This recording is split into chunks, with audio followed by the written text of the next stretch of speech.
యేసుక్రీస్తు నామంలో పరిశుద్ధాత్మ ఆశీర్వాదం చూస్తున్న దేవుని బిడ్డలకు నా హృదయపూర్వక వందనాలు తెలియచేస్తూ ఉన్నాను. దినదినము కూడా పరిశుద్ధాత్మ ఆశీర్వాదం మనం పొందుకోవాలి. ఆశీర్వాదము మనకు ఎల్లవేళలా మనతో ఉంటేనే మనకు క్షేమము. నిజమే, ఈ రోజులలో చూస్తుంటే ఎటు చూసినా క్రైస్తవ బిడ్డలకి ఎన్నో శ్రమలు, ఎటు చూసినా కష్టాలు.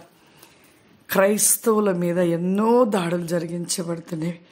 ఆయనను మనము భయపడవద్దు. వాక్యములో ఒక మాటగా తెలియపరచబడుతూ ఉన్నది. మార్కు సువార్త 4వ అధ్యాయము 37వ వచనంలో చూసుకుందాము. అప్పుడు పెద్ద తుఫాను రేగెను. ఆయన ఉన్న ఆ దోణి మీద అలలు కొట్టినందున దోణి నిండిపోయెను. ఆయన దోణి అమరును తల మీదట తలవాల్చుకొని నిద్రించుచూ ఉండేను. వారిని లేచి, బోధకుడా, మేము నశించిపోచున్నాము, మీకు చింత లేదా? ఇక్కడ చూడండి, యేసు ప్రభు మరి ఆ దోణిలో ఉన్నారు. ఒక పరిచర్యకి నిమిత్తము శిష్యులు మరి యేసు ప్రభు కలిసి వెళ్తూ ఉన్నారు. వెళుతూ ఉన్నప్పుడు ఆ దోణిలో మరి నీళ్లు మరి అలలు ఎక్కువగా వచ్చేసి ఆ నీళ్లు మొత్తము కూడా ఆ దోణిలోకి వచ్చేసాయి. ఆ దోణిలోకి వచ్చినప్పుడు ఈ యొక్క శిష్యులు భయపడిపోతున్నారు, వణికిపోతున్నారు. వారిలో ఒక అవిశ్వాసం, ఎక్కడ మునిగిపోతామో, ఎక్కడ ఏమైపోతుందో అనేది ఒక భయం అనేది వాళ్ళలో కలిగి అలా యేసు ప్రభు అలా కళ్ళు మూసుకొని ఉన్నారు. వెంటనే ఆ యొక్క యేసు ప్రభు దగ్గరికి వెళ్ళి శిష్యులు గబగబా లేపేస్తూ, బోధకుడా, మీకు చింత లేదా? నీళ్ళు ఇలా వచ్చేసాయి, మీకు భయం లేదా అనేసి అక్కడ శిష్యులు అడుగుతూ ఉన్నారు. అక్కడ యేసు ప్రభు లేచి ఆ యొక్క తుఫానుని గద్దించాడు. గద్దించిన తర్వాతకి శిష్యులతో అంటూ ఉన్నాడు, ఒక మాటగా చెప్తూ ఉన్నాడు, ఎందుకు మీరు మరి అవిశ్వాసులుగా ఉంటూ ఉన్నారు? ఎందుకు అవిశ్వాసాన్ని కలిగి ఉంటూ ఉన్నారు అనేసి మరి యేసు ప్రభు వారు మరి శిష్యులను గద్దించడం జరుగుతుంది. నిజమే ప్రియులారా, మనం దేవుని బిడ్డలుగా ఉంటున్నాము. ఎన్నో ఎదురవుతున్నాయి మనకి, ఎన్నో అటువంటి ఒక అలలు వంటి ఒక మరి ఎన్నో మన జీవితంలో అనేకమై కూడా పెను తుఫాన్లు వస్తూ ఉన్నవి. మనం దేవుడిని నమ్ముకుంటే కష్టాలు రావు, శ్రమలు రావు, బాధలు రావు, మాకేమీ కాదు అనుకోవడం అనేది తప్పు. క్రైస్తవుడిగా దేవుడిని నమ్ముకున్న వారికిని, నమ్ముకోని వారికిని, భూమి మీద సృష్టిలో ఉంటున్న ప్రతి ఒక్కరి కష్టాలు వస్తాయి.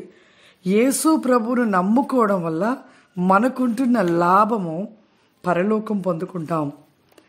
అంతేకాదు, భూమి మీద మనకు వస్తున్న కష్టాలను బట్టి కొన్ని సందర్భంలో దేవుడు మన జీవితంలో మన విశ్వాసాన్ని బట్టి అద్భుత కార్యాలు జరిగిస్తూ ఉంటాడు.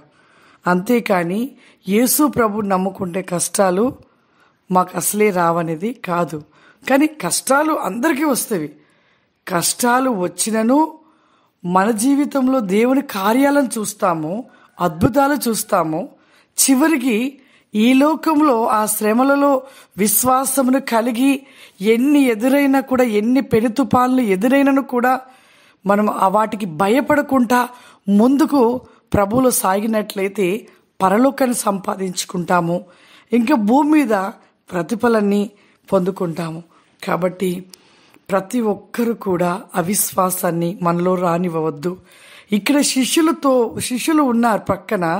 శిష్యులు యేసు ప్రభు గురించి తెలిసి కూడా ఆ దోణిలో ఆ నీళ్లు రాగానే వారు భయపడిపోతున్నారు. అవిశ్వాసం మనలో కూడా ఒక్కొక్క సందర్భంలో అవిశ్వాసం అనేది వస్తూ ఉంటుంది.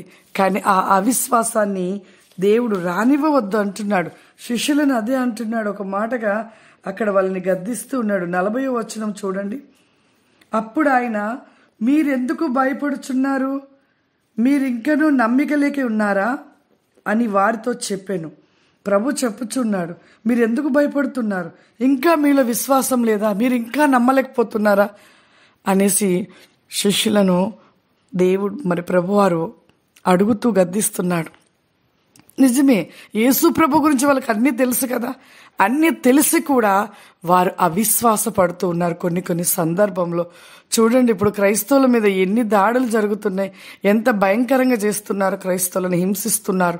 ఎంతో బాధలు పెడుతూ ఉన్నారు, చంపుతున్నారు. ఇవన్నీ చూసి మనము వెనక అడుగు వేయవద్దు.